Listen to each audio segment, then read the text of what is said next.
बिस्मिल्लाहिर्रहमानिर्रहीम। अस्सलाम वालेकुम डियर स्टूडेंट्स, मैं हूं मोहम्मद अवैस खान, आपका फिज़िक्स टीचर। लास्ट टाइम हमने चैप्टर 6 को कंप्लीट किया था, उसके कॉन्सेप्चुअल क्वेश्चंस और उसके न्यूमेरिकल प्रॉब्लम्स को हमने सॉल्व किया था। आज हम अपना नया चैप्टर स्टार्ट करने जा रहे हैं जिसका नाम है ऑसिलेशन। अब ऑसिलेशन चैप्टर में रिड्यूस्ड सिलेबस के मुताबिक ये जो आज टॉपिक हम पढ़ने जा रहे हैं ये रिड्यूस्ड सिलेबस के मुताबिक हमारे सिलेबस में शामिल नहीं है, लेकिन इससे नेक्स्ट जो टॉपिक हमने पढ़ना है simple harmonic motion and uniform circular motion, अगर हम ये टॉपिक नहीं पढ़ेंगे तो उसकी समझ बिल्कुल भी नहीं आएगी। सो मैंने बेहतर यही समझा आप लोगों के लिए कि हम इस टॉपिक को पहले कवर कर लें, इससे रिलेटेड चीज़ें समझ लें, उसके बाद फिर हम नेक्स्ट टॉपिक पे हाथ डालेंगे। तो आइए देखते हैं कि चैप्टर 7 के इस टॉपिक में हमें क्या बताया गया है। तो सबसे पहले हम अपने जो प्रीवियस हमने पढ़ा है उसके मुताबिक देखते हैं कि हम मोशन की कौन कौन सी टाइप्स पहले पढ़ के आ चुके हैं। तो मैं टाइप्स ऑफ मोशन में सबसे पहले बताऊंगा कि हमने कौन कौन सी मोशन को स्टडी किया हुआ है। तो मैंने ये लिखा यहाँ पे टाइप्स ऑफ मोशन। तो टाइप्स ऑफ मोशन में सबसे पहले स्टूडेंट्स हमने एक मोशन पढ़ी थी जिसे हमने, इसमें एक पार्टिकल को आप वर्टिकली फॉल करवाते हैं डाउनवर्ड्स तो ये बिल्कुल एक स्ट्रेट लाइन में मूव करता है। तो इस मोशन को आप फ़िलहाल स्ट्रेट लाइन मोशन कह देंगे कि हमने इसमें ये देखा कि जब एक ऑब्जेक्ट को वर्टिकली डाउनवर्ड्स किसी एक पर्टिकुलर हाइट से फॉल करवाया जाता है तो ये एक स्ट्रेट लाइन में मूव करता है, जिसे आप लीनियर मोशन या स्ट्रेट लाइन मोशन कहते हैं। इसके बाद फिर हमने इसकी एक दूसरी टाइप पढ़ी थी चैप्टर 3 में ही, जिसका नाम था प्रोजेक्टाइल मोशन। प्रोजेक्टाइल मोशन जो थी वो एक कर्व्ड लाइन में मोशन थी कि जैसे आप एक ऑब्जेक्ट को थ्रो करते हैं इनिशियली किसी वेलोसिटी वो उसे प्रोवाइड करके, तो वो जो उसकी मोशन होती है 2 dimensional under the action of gravity and inertia, उसे हमने प्रोजेक्टाइल मोशन कहा था। अब प्रोजेक्टाइल मोशन भी हमारे पास 2 तरह की थी। एक तरह की मोशन में ये था कि हमने एक ऑब्जेक्ट को थ्रो किया बिल्कुल हॉरिजॉन्टल डायरेक्शन में किसी एक पर्टिकुलर हाइट से। पर्टिकुलर हाइट आप यूँ ले लीजिए और आप एक ऑब्जेक्ट को थ्रो करते हैं हॉरिजॉन्टली, तो वो इस तरह का एक पाथ फॉलो करता हुआ ज़मीन पर गिरता है। ऐसे प्रोजेक्टाइल को हम हॉरिजॉन्टल प्रोजेक्टाइल कहते थे, हॉरिजॉन्टल प्रोजेक्टाइल। और इसकी दूसरी टाइप जो थी उसमें एक ऑब्जेक्ट को जब हम थ्रो करते थे कोई इनिशियल वेलोसिटी दे के, तो उसकी मोशन किस तरह की होती थी, जैसे ये देखिएगा कि ये एक मैं प्लेन बना लेता हूँ जिसमें हम एक ऑब्जेक्ट को थ्रो करने वाले हैं। ये मैंने एक ऑब्जेक्ट को थ्रो किया और ये एक पाथ फॉलो करता हुआ ज़मीन पर वापस गिर गया। ऐसे प्रोजेक्टाइल को हमने ऑब्लीक प्रोजेक्टाइल बोला था, ऑब्लीक प्रोजेक्टाइल। तो इन दोनों मोशन को अगर हम कलेक्टिवली देखें तो इन मोशन को हम क्या कह रहे हैं, प्रोजेक्टाइल मोशन। तो प्रोजेक्टाइल मोशन एक कर्व्ड पाथ मोशन है, एक स्ट्रेट लाइन में मोशन है और एक कर्व्ड पाथ में मोशन है। थर्ड टाइप हमने एक पढ़ी थी चैप्टर 5 में आके। तो चैप्टर 5 में आके हमने ये मोशन की टाइप पढ़ी थी जिसमें एक बॉडी एक सर्कल में मूव करती है, इसे हमने फिर सर्कुलर मोशन का नाम दिया था, सर्कुलर मोशन। सर्कुलर मोशन में एक जो ऑब्जेक्ट है वो एक कर्व्ड पाथ में मूव करता है इस तरह से कि वो एक सर्कल बनाता है। तो इस तरह से एक बॉडी की जो मोशन होगी उसे हम सर्कुलर मोशन कहेंगे। तो आज जो हम मोशन स्टार्ट करने जा रहे हैं इसका नाम है ऑसिलेटरी मोशन। तो ऑसिलेटरी मोशन की अगर हम बात करें तो ये कोई ऐसी मोशन है जिसमें एक ऑब्जेक्ट एक फिक्स्ड पोजीशन के आगे और पीछे यानी बैक एंड फोर्थ, या आप इसे कह सकते हैं टू एंड फ्रो उसके मूव करता है एक फिक्स्ड पोजीशन के, तो इसे हम उसकी ऑसिलेटरी मोशन कहते हैं। ऑसिलेटरी मोशन में जैसे हम बात कर लें कि जैसे है एक मैस स्प्रिंग सिस्टम, जब वो ऑसिलेट करेगा, जब वो मूव करेगा एक फिक्स्ड पोजीशन के आगे और पीछे, इस तरह की जो उसकी मोशन होगी टू एंड फ्रो या बैक एंड फोर्थ मोशन, उसे हम क्या बोलेंगे, ऑसिलेटरी मोशन। तो ये चैप्टर बेसिकली अब ऑसिलेटरी मोशन से ही रिलेटेड है। तो सबसे पहले हम इससे रिलेटेड कुछ पर्टिकुलर टर्म्स को डिफाइन करना चाहेंगे। तो सबसे पहले हम इसमें डिफाइन करते हैं एक टर्म जिसका नाम है harmonic motion.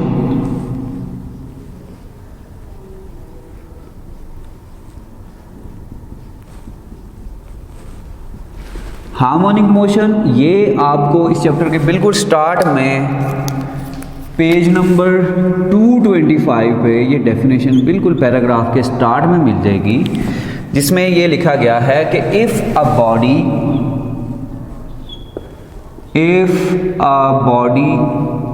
Executes a back and forth or to and fro motion about a fixed position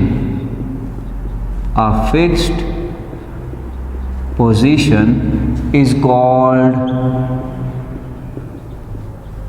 harmonic motion.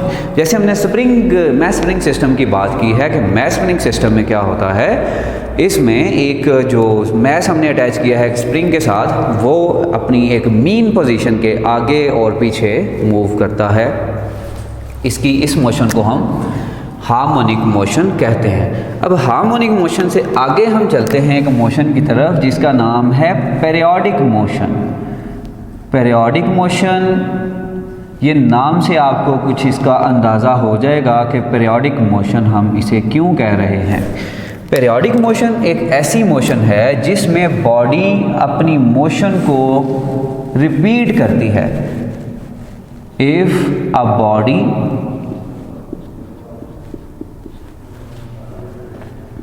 Repeats it's motion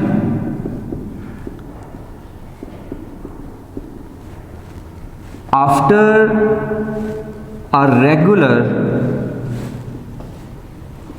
intervals of time,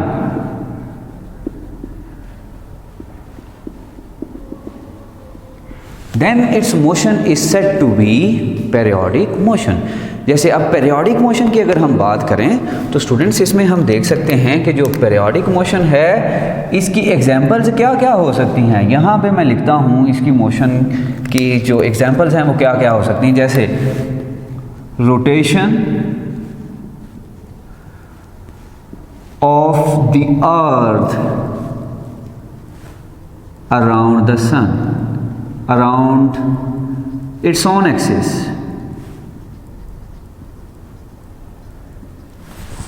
दूसरी हम इसमें बात कर सकते हैं revolution of earth around the sun etcetera. आप अगर एक रेजिस्टिव मीडियम के अलावा अगर बात करें तो जो मैस स्प्रिंग सिस्टम होगा ये भी अपनी मोशन को एक रेगुलर इंटरवल्स ऑफ टाइम के बाद रिपीट करेगा। अब यहाँ से हमें ये पता चला कि पीरियोडिक मोशन जो है इसमें एक जो ऑब्जेक्ट है वो एक रेगुलर इंटरवल ऑफ टाइम के बाद अपने मोशन को रिपीट करेगा। जैसे अगर हम rotation of the earth about it's on axis की बात करें, जिसकी वजह से दिन रात में और रात दिन में बदलते हैं, तो हम ये जानते हैं कि ये मोशन जो है ये 24 आवर्स के बाद अपने आप को रिपीट करती है। इसी तरह से अगर ज़मीन जो है ये सन के गिर्द रिवॉल्व कर रही है, तो सन के गिर्द जब ये रिवॉल्व करेगी अर्थ, तो ये 365 डेज़ के बाद यानी पूरे एक साल के बाद अपनी मोशन को दोबारा से ये रिपीट करेगी। तो ऐसी मोशन को हम पीरियोडिक मोशन कहते हैं। अब यहाँ से हमें ये पता चला कि जैसे जो हमारे पास मैस स्प्रिंग सिस्टम की जो मोशन है, मैस स्प्रिंग सिस्टम की मोशन वो हार्मोनिक मोशन तो ज़रूर हो सकती है। सिंपल पेंडुलम की मोशन हार्मोनिक मोशन तो ज़रूर हो सकती है और साथ में वो पीरियोडिक मोशन भी हो सकती है, लेकिन हर पीरियोडिक मोशन ऑसिलेटरी मोशन नहीं हो सकती। आइए हम पहले ऑसिलेटरी मोशन को भी यहाँ पे डिफ़ाइन कर लेते हैं कि ऑसिलेटरी मोशन हम कहते किसे हैं। ऑसिलेटरी मोशन ये बिल्कुल डेफिनेशन इसकी हार्मोनिक मोशन से रिलेटेड होगी। ये दोनों डेफिनेशंस आपको हार्मोनिक मोशन, पीरियोडिक मोशन और ये जो ऑसिलेटरी मोशन मैं लिखने लगा हूँ ये आपको मिल जाएंगी पेज नंबर 225 पे। तो ये आप हाईलाइट ज़रूर कर लीजिएगा ताकि ये आपको एनुअल पेपर्स की तैयारी के लिए काम आए। तो मैं यहाँ पे हेडिंग दे रहा हूँ ऑसिलेटरी मोशन की कि ऑसिलेटरी मोशन क्या है। ऑसिलेटरी मोशन स्टूडेंट्स ये ऐसी मोशन है जिसमें बॉडी अपनी मोशन को रिपीट करेगा और ये टू एंड फ्रो मूव कर रहा होगा अबाउट इट्स मीन पोजीशन। तो मैं यहाँ पे लिख रहा हूँ जी इसे कि if a body repeats it's motion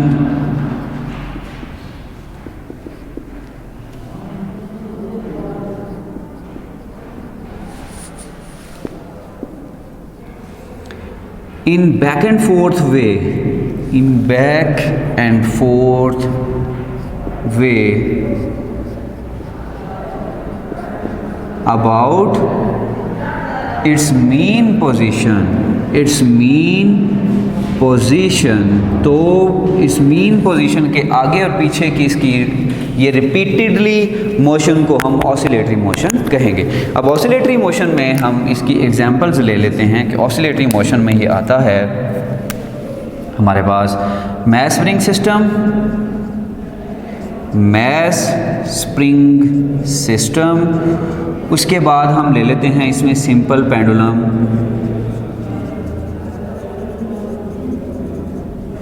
इसके बाद हम ले लेते हैं इसमें बॉल एंड बाउल सिस्टम, और एक हम इसमें ये भी ले सकते हैं एक क्लैंप्ड मेटालिक स्केल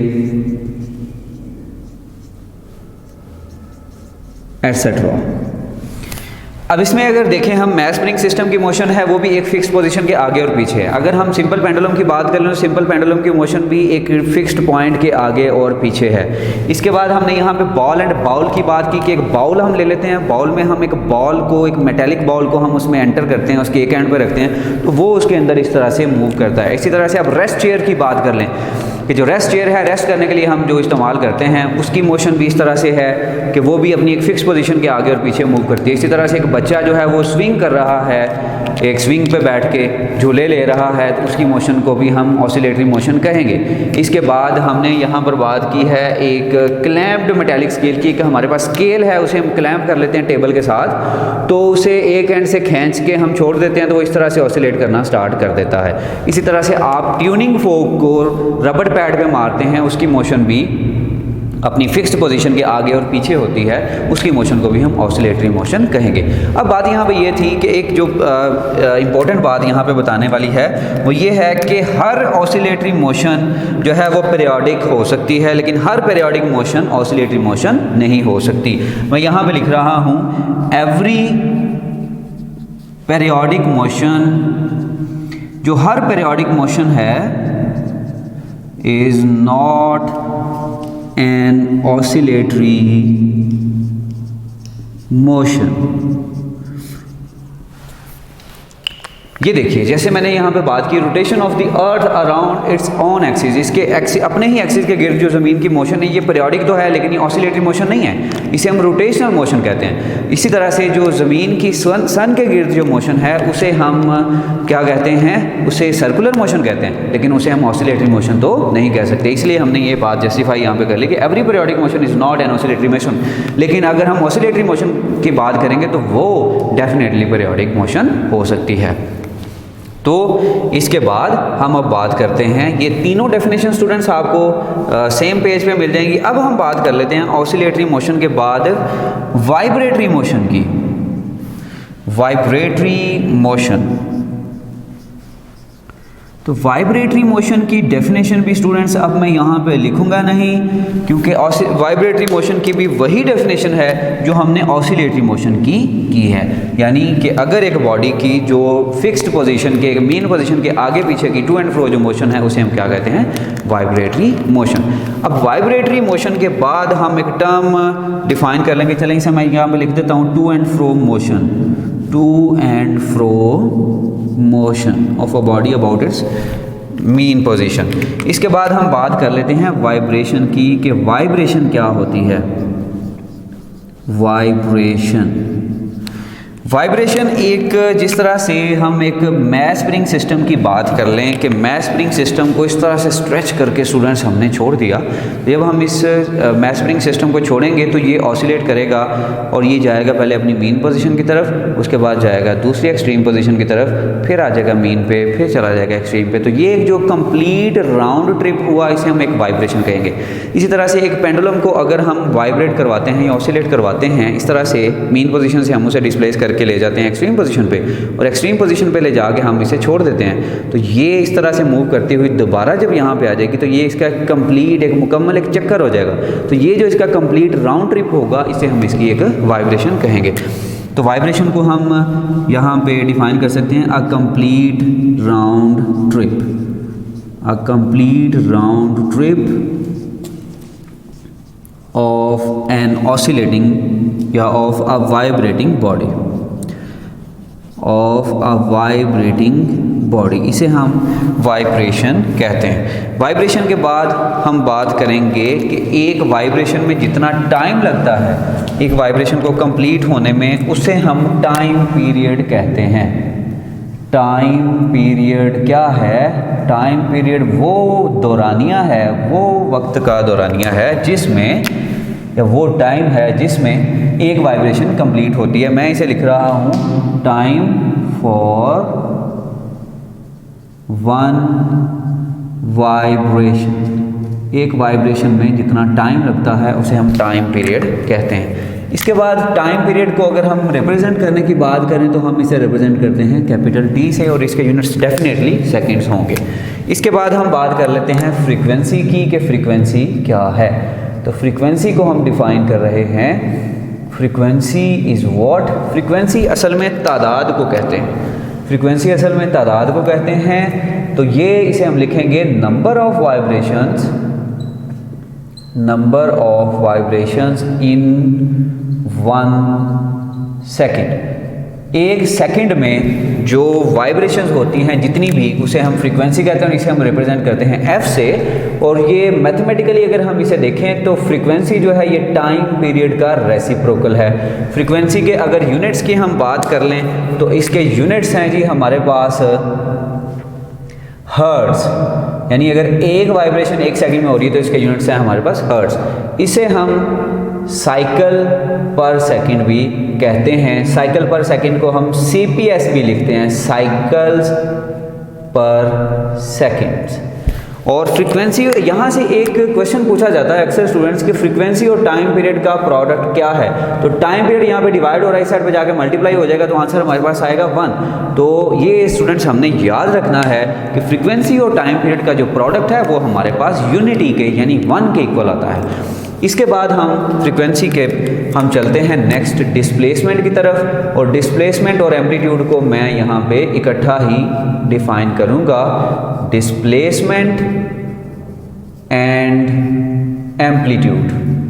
तो डिस्प्लेसमेंट क्या है? सपोज कि अगर हम एक मैस स्प्रिंग सिस्टम को स्ट्रेच करते हैं तो स्ट्रेच करके जितना भी हमने उसको डिस्टेंस कवर करवाया वो उसका डिस्प्लेसमेंट होगा, और इस डिस्प्लेसमेंट की जो मैक्सिमम वैल्यू होगी उसे हम कह देंगे एम्पलीट्यूड। तो मैं यहाँ पे लिख रहा हूँ maximum displacement, maximum displacement from the mean position.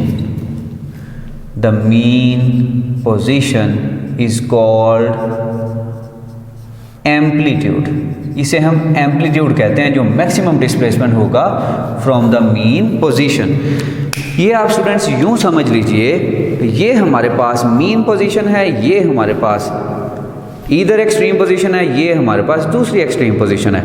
तो अगर हम ये देखते हैं कि जो मैक्सिमम डिस्प्लेसमेंट है फ्रॉम द मीन पोजीशन ये है या फिर ये है, इसे हम बोलते हैं एम्पलीट्यूड। और अब ज़रा देखिए स्टूडेंट्स कि अगर मैं इस एम्पलीट्यूड को ए से रिप्रेजेंट करता हूँ तो ज़रा देखिएगा कि एक कंप्लीट वाइब्रेशन में कितना डिस्टेंस कवर होता है। तो ज़रा देखिएगा यहाँ से यहाँ तक डिस्टेंस है मेरे पास ए, यानी एक्सट्रीम से जब मीन पे आ गया तो ये हो गया हमारे पास कितना डिस्प्लेसमेंट डिस्टेंस ए यहाँ तक दोबारा आएंगे दूसरे एक्सट्रीम तक तो 2a, फिर 3a, फिर 4a, तो हमारे पास जो टोटल डिस्टेंस कवर होगा एक कंप्लीट वाइब्रेशन में वो हमारे पास होगा 4 टाइम्स ऑफ द एम्पलीट्यूड। तो ये याद रखिएगा कि ये हमारे पास जो डिस्टेंस है वो 4a, और अगर मैं डिस्प्लेसमेंट की बात करूँ कि एक कंप्लीट वाइब्रेशन के लिए कितना जो है ये डिस्टेंस कवर होता है